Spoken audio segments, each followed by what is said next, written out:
मारो नाथ बंसी वाला आजू मारे दे। अरे यो तो अपने सावरी सूरत वालों में बंसी वाला आजू मारे दे। बोझ गिरिराज धरण की मीरा महारानी की। ये मीरा रा एक सूत्र है, अपना पुरखाना सूत्र है, हमारी बपोती नहीं है, ये हमारे उन पुरखों ने हमको दिए, हम उसका ज्ञान नहीं करते। जहर भी आपके हाथ में आ गया और आपने यदि उस परमात्मा को भोग लगा लिया और पी लिया तो अमृत बन जाता है। ये स्वभाव रखना, कोई भी चीज आप भोगो, आप खाओ, उसके पहले पर हमारी माँ है या बाहर तक व्रत है, आज वह गोली भी खावे नहीं दवाई दी तो यूं हाथ में लेने ठाकुर जी जरा इशारों करेगा।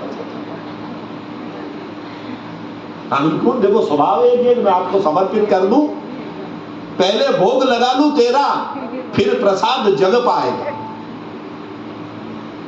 ये सरल बात है, सीखने की बात है, जीवन सुधर जाएगा। पहले समर्पण कर दो उस परमात्मा को कि ये सब आप रो, पछे वो राख लेगा कहीं करेगा, वो वापस रिटर्न करेगा 100%। आज कौन पूजा मैंने मान ला रहे माँ, वो आपने बताया कबार लाया हो, मिठाई लाया हो, अबार कहीं लाया हो, मिठाई है वह भगवान ने हमें रखांगा, जल रो छांटो दांगा, तुलसी पत्र या पुष्प वणी में पधरावांगा, भगवान ने भोग लगावांगा कि आप अरोगो भगवान, फिर वो प्रसाद बनेगा। और ध्यान कर जो घर पे लापी बनाओ, कभी घरे लाडू बनाओ, सिन्हा जी जैसा लाडू नहीं बनेगा, ठाकुर जी ने वास्ते बनो, घरे थाने वास्ते बनो। प्रसाद की महिमा बड़ी हो जाए,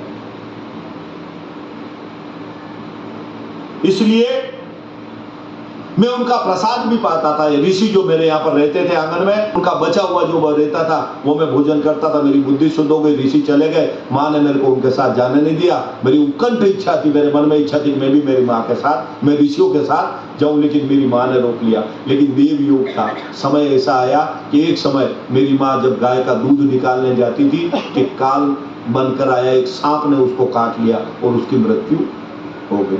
मैंने माँ के सभी कार्य किए, सभी काम निपटने के पश्चात उत्तर दिशा की तरफ मैं जंगल की तरफ निकल गया, हरि स्मरण करता हुआ। ऋषियों ने जाते समय बताया था कि शंख चक्र गदाधारी एक स्वरूप है, उसका चिंतन करो और ओम नमो भगवते वासुदेवाय का जप करो। मन में तस्वीर गई, एक स्वरूप है शंख चक्र गदा हाथ में, और मंत्र ओम नमो भगवते वासुदेवाय। नारद जी कहते हैं इस प्रकार जंगलों से गुजरा, नदियों से गुजरा, पहाड़ों से गुजरा, हर जगह मैंने यही मंत्र का जप किया। और एक पीपल के वृक्ष, जब थकान लग गई मुझे तो मैंने एक सरोवर देखा, उस सरोवर में स्नान किया और पीपल के वृक्ष के नीचे बैठा और उसी भगवान का चिंतन करता हुआ उसी भगवान का जप करता लगा। इतने में आकाशवाणी हुई कि हे नारद, इस जन्म में तो तुम मुझे प्राप्त नहीं कर सकते, इस जन्म में तो मैं तुम्हें नहीं मिलूंगा, क्योंकि जिनके काम क्रोध, लोभ, मद आदि भस्म नहीं हुए हैं वो मेरा दर्शन नहीं कर सकता। काम, क्रोध, लोभ, मद, ये चार जो रोग है, चार जो वैराग है, ये कुर्मी है, अपने को दुखी करने वाली कामना है, बहुत कामना रहेगी, काम, क्रोध, लोभ और मोह।